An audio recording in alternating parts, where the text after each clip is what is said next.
नमस्कार, कैसे हैं आप सब लोग? काफ़ी टाइम से मेरी तबीयत ख़राब थी। देखिए, मैं अपने चैनल पर भक्ति जो सॉन्ग होते हैं, उनके ऊपर मैं काफ़ी शॉर्ट्स भी बनाती हूँ।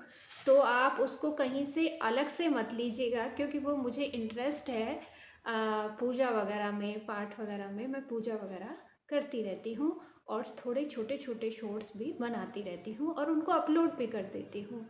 तो आप उनको कहीं से अन्यथा मत लीजिएगा कि एजुकेशन चैनल पर आप ये भक्ति सॉन्ग भी वगैरह डाल रहे हैं, तो वो मुझे उसमें इंटरेस्ट है, इसलिए मैं देवी देवताओं की, हनुमान जी की, श्री राम जी की, इनकी सबकी वीडियोस छोटे छोटे माध्यम से डालती रहती हूँ। आपको वो कैसे लगते हैं तो आप उनके बारे में भी मुझे बता सकते हैं। आज हम अधिगम के टॉपिक के बारे में बात करेंगे और अधिगम के टॉपिक के बारे में हम जो बात करेंगे वो सबसे पहले एक सिद्धांत है, उस सिद्धांत के बारे में बात करेंगे और वो सिद्धांत है थॉर्नडाइक का, यानी उद्दीपक अनुक्रिया सिद्धांत, स्टिमुलस रेस्पॉन्स थ्योरी। इस सिद्धांत को हम कई नामों से जानते हैं, जैसे कि एसआर थ्योरी, आवृत्ति का सिद्धांत, परिश्रम और धैर्य का सिद्धांत, दुख दुख का सिद्धांत, या हम कह सकते हैं हर्ष का सिद्धांत, हर्ष और दुख का सिद्धांत। इस तरह से हम इस सिद्धांत के कई नामों से हम जानते हैं। क्या क्या बताया, एक बार आप रिपीट कर सकते हैं। आवृत्ति का सिद्धांत, हर्ष व दुख का सिद्धांत, परिश्रम व धैर्य का सिद्धांत। इसको और भी नामों से पुकारते हैं। तो अब जैसे जैसे हम इस सिद्धांत को समझेंगे वैसे वैसे आपको कई नामों के बारे में पता चलेगा। ठीक है, अगर मैं उनको अभी से आपको बताऊंगी तो आप थोड़े कंफ्यूज हो जाएंगे। पहले कुछ हम कहानी के माध्यम से इस सिद्धांत को समझने का प्रयास करेंगे। सबसे पहले जो इस सिद्धांत के प्रवर्तक हैं, कौन से सिद्धांत के? उद्दीपक अनुक्रिया सिद्धांत के। उद्दीपक अनुक्रिया सिद्धांत यानी स्टिमुलस रेस्पॉन्स थ्योरी। ओके, अब हम इस ऐसा सिद्धांत के जो प्रवर्तक हैं वो है थॉर्नडाइक। थॉर्नडाइक ने इस सिद्धांत को जो है, ये कहाँ के थे? ये थे अमेरिका के, अमेरिका के थे। तो ये इस सिद्धांत के बारे में थोड़ा सा हम जान लेते हैं कि इन्होंने किस पे प्रयोग किया था। इन्होंने बिल्ली पर प्रयोग किया था। कब प्रयोग किया था तो इसके बारे में हम बात कर लेते हैं। सबसे पहले जो थॉर्नडाइक थे उन्होंने 1998 में, है ना, 1998 में इनकी एक पुस्तक भी आई थी, वो 1913 में आई थी। कौन सी आई थी? Educational psychology. इन्होंने 1998 में अपना एक पीएचडी का शोध कार्य किया था, उसको कहा था इन्होंने एनिमल इंटेलिजेंसी। एनिमल इंटेलिजेंसी के अंतर्गत इन्होंने इन सिद्धांतों की खोज की। किन सिद्धांतों की? अधिगम के सिद्धांत की खोज की। और 1913 में एजुकेशनल साइकोलॉजी में इन सिद्धांतों को इन्होंने व्याख्यात कर दिया, यानी शिक्षा के क्षेत्र में ले आए। तो कौन सी पुस्तक थी? Educational psychology. कब दी थी? 1913 में। 1998 में इनका एक पीएचडी का शोध था। कौन सा था? Animal intelligence. आपको काफ़ी अच्छे से याद हो रहा होगा। ठीक है, अब हम बात कर लेते हैं इनके आगे के विषय के बारे में। तो इस सिद्धांत को देने वाले कौन थे? थॉर्नडाइक। कहाँ के थे? अमेरिका के। किस पे प्रयोग किया था? चूहे पर। यहाँ तक सारी बातें आपको याद हो गई होंगी। अब हम आगे बात करेंगे कि इन्होंने क्या किया कि एक पिंजरा लिया और उसमें उस पिंजरे के अंतर्गत एक बिल्ली को छोड़ दिया। और बिल्ली कैसी थी? भूखी बिल्ली थी। ठीक है, भूखी बिल्ली को छोड़ दिया और पिंजरे को कर दिया बंद। पिंजरे के सामने इन्होंने एक मांस का टुकड़ा रख दिया। जैसे ही मांस का टुकड़ा रखा वैसे ही बिल्ली ने एक्शन यानी अनुक्रिया प्रारंभ कर दी। कैसी अनुक्रिया? कि वो पिंजरे में उछलना कूदना प्रयास करना लग गई उस मांस के टुकड़े को प्राप्त करने के लिए। आपको समझ में आ रहा है? एक पिंजरा लिया थॉर्नडाइक ने एक बिल्ली को उसमें बंद कर दिया। वो बिल्ली कैसी थी? वो बिल्ली थी भूखी। और पिंजरे को बंद करने के बाद पिंजरे के सामने उन्होंने क्या किया? उन्होंने एक मांस का टुकड़ा सामने रख दिया। मांस के टुकड़े को देख करके बिल्ली ने क्या की? अनुक्रिया। तो वो जो मांस का टुकड़ा था वो क्या था? उद्दीपक यानी स्टिमुलस। और अनुक्रिया कौन कर रहा था? एक्शन कौन कर रहा था? बिल्ली। तो उद्दीपक को देख करके उसने क्या की, अनुक्रिया करी। तो उद्दीपक और अनुक्रिया के बीच में क्या हुआ, संबंध हुआ। यानी उद्दीपक को देख करके उसने अनुक्रिया करी, उद्दीपक और अनुक्रिया के बीच में क्या हुआ, संबंध हुआ। तो इस सिद्धांत को हम एक अन्य नाम से भी जानते हैं, संबंधवाद का सिद्धांत या संयोजनवाद का सिद्धांत या बंध का सिद्धांत। ठीक है, हम कहेंगे इसको बॉन्ड सिद्धांत। यहाँ तक आपको बात समझ में आ गई। प्रयोग भी मैंने आपको बहुत अच्छे से बता दिया है कि पिंजरे के अंदर बिल्ली को बंद किया, भूखी बिल्ली थी, भूखी बिल्ली को सामने मांस का टुकड़ा दिखाई दिया, मांस का टुकड़ा उन्होंने रखा था, तो मांस के टुकड़े को देखकर उसने काफ़ी सारी प्रयास किए, प्रयास करने के बाद में उसको वो मांस का टुकड़ा मिल गया। ठीक, अब हम आगे बात करेंगे कि थॉर्नडाइक ने इस नियम के इस सिद्धांत के, देखिए मेरी तबीयत ख़राब हो रही है तो थोड़ा आपको पता भी चल रहा होगा, मेरे सांस की प्रॉब्लम हो रही है, सांस बार बार दिक्कत हो रही है, बोल रही हूँ तो तभी प्रॉब्लम हो रही है, लेकिन फिर भी मैं कोशिश कर रही हूँ, आपको बहुत अच्छे से समझाने का प्रयास कर रही हूँ। ठीक है, ये तो सिर्फ एक्सक्यूज़ है शरीर है, कभी भी कोई भी बीमार हो सकता है। तो अधिगम थॉर्नडाइक ने क्या किया कि इसके मुख्य 3 नियम दिए और 5 जो थे वो गौण नियम दिए थे। ठीक है, लॉ ऑफ मेन लॉ और सेकेंडरी लॉज। ठीक है, तो हम पहले 3 नियमों की बात कर लेते हैं। एक तो तत्परता का नियम था, एक अभ्यास का नियम था और एक था परिणाम और प्रभाव का नियम।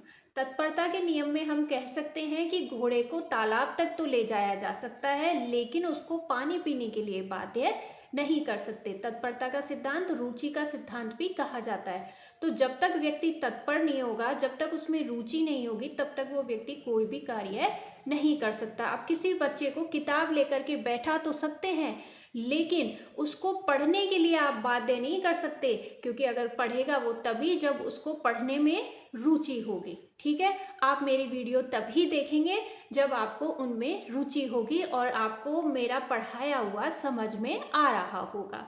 तो ये पहला नियम था। नेक्स्ट जो नियम है वो है अभ्यास का नियम, लॉ ऑफ प्रैक्टिस। यानी कि जितना हम प्रयास करते हैं उतना हम चीज़ों को सीखते हुए जाते हैं।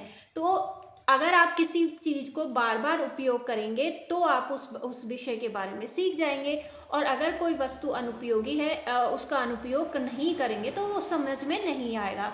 करत करत अभ्यास के जड़मति होए सुजान, रसरी आवत जात है सिल पर पड़े निशान। ठीक है, तो जितना आप अभ्यास करेंगे, यानी कि एक करत करत अभ्यास के, यानी एक आपने कुआं देखा होगा, कई गाँव में बहुत सारे कुएं होते हैं, तो उन कुओं पर क्या होती हैं, लेडीज़ें वगैरह पानी लेने के लिए जाती हैं, और जब वो रस्सी से उसको खींच रही होती हैं बाल्टी को, तो वो जो वहाँ पे जो सिला पड़ी हुई होती है, बहुत लंबी सी सिला होती है, उस सिला के ऊपर क्या होता है कि जब वो रस्सी बार बार खींच रही होती है पानी लेने के लिए, तो उस पत्थर की सिला पर भी क्या हो जाता है, निशान पड़ जाता है। तो ये जो हमारा जो दिमाग है ना, इस दिमाग को अगर हम बार बार किसी भी बात को बार बार बोलेंगे, हम पढ़ेंगे, हम रीड करेंगे, बातों को सीखेंगे, किसी भी स्किल्स को सीखेंगे, तो हमें वो सारी चीज़ें क्या हो जाएंगी, याद हो जाएंगी। तो प्रैक्टिस बहुत इम्पोर्टेंट है। इसके गुण, इसमें जो अभ्यास के नियम में 2 मैंने आपको और बताए, उपयोग का नियम और अनुपयोग का नियम, इसको भी आप ध्यान रखिएगा। नेक्स्ट हम तीसरे नियम की बात कर लेते हैं। कौन सा नियम था तीसरा नियम? तीसरा नियम था परिणाम और प्रभाव का नियम। परिणाम और प्रभाव का नियम में हम ये हैं कि संतोष और असंतोष का नियम भी कह सकते हैं इसको, कि अगर आपका रिजल्ट जो है पॉजिटिव आया तो आपको संतुष्टि होगी, और अगर नेगेटिव आया तो आप असंतुष्ट हो जाएंगे। तो यानी कैसा प्रभाव आपके ऊपर पड़ रहा है, मेरा पढ़ाने का प्रभाव अगर आपके पास में सकारात्मक पॉजिटिव आ रहा है तो आप पॉजिटिव बातें करेंगे, पॉजिटिव हमारा रेस्पॉन्स देंगे।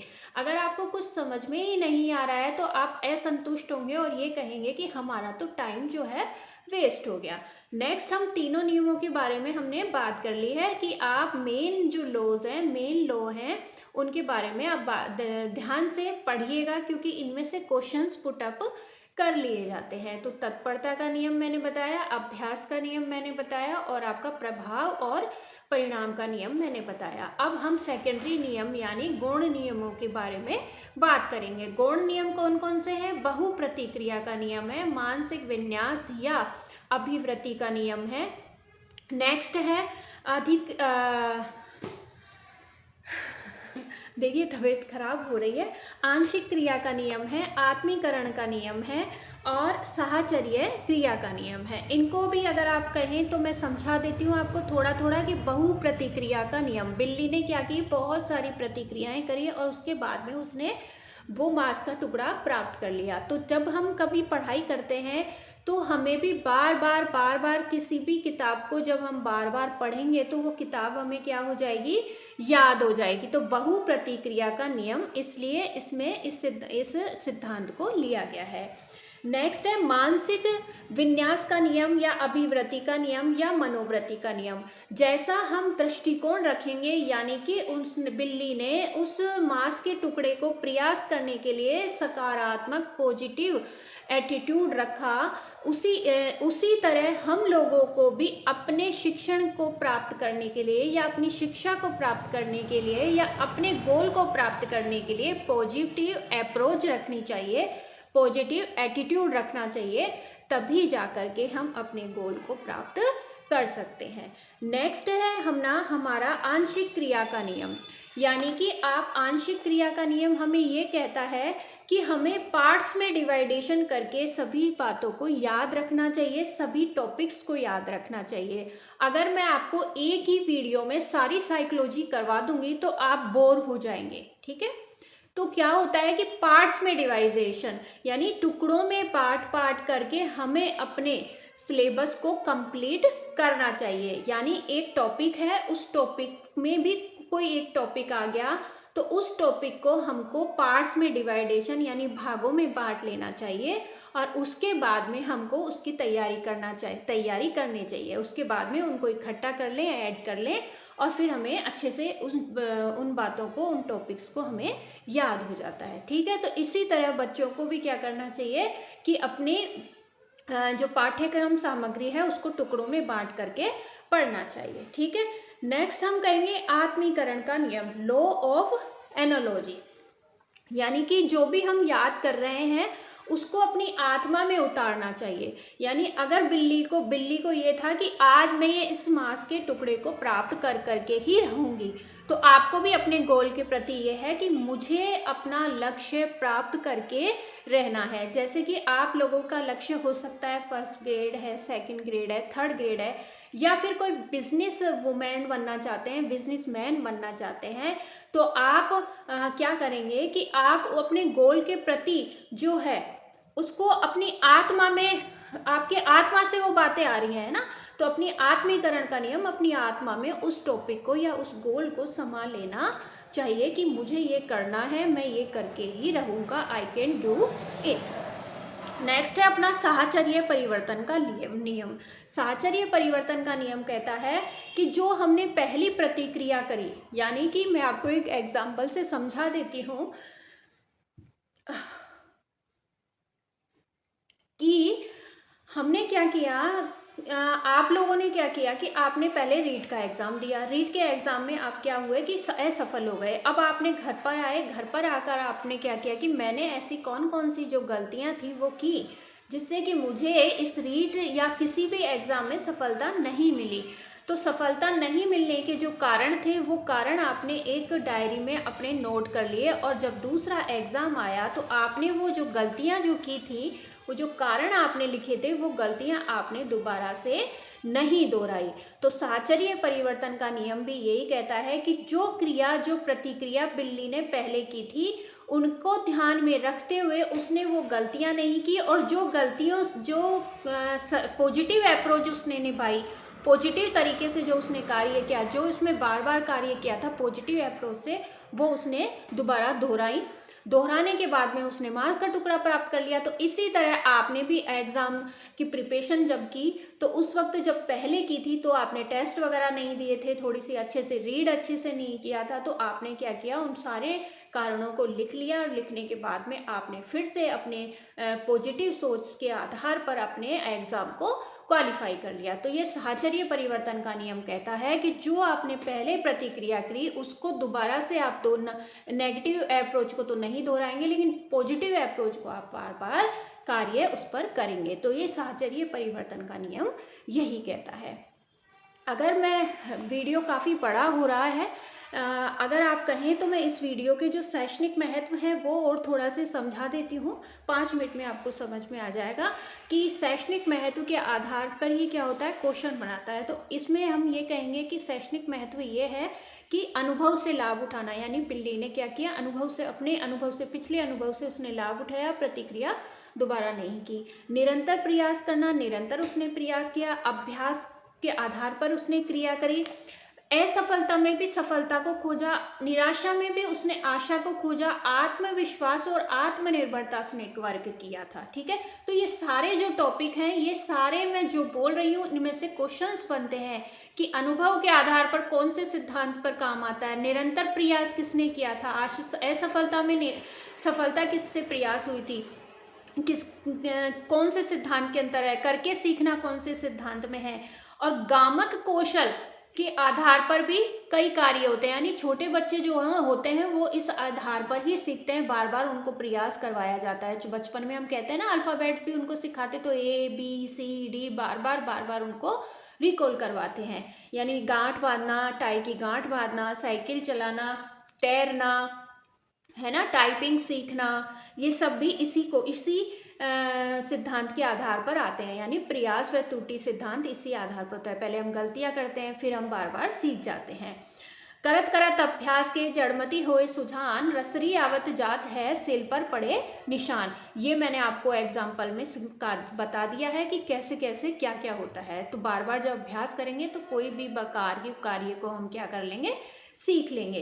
घोड़े को तालाब तक तो ले जाया जा सकता है, लेकिन पानी पीने के लिए बाध्य नहीं किया जा सकता। रुचि का सिद्धांत या तत्परता का सिद्धांत, इसके अंतर्गत ये नियम लागू होता है। तो हमने क्या किया, थोर्नडाई के सिद्धांत को बहुत अच्छे से समझा है।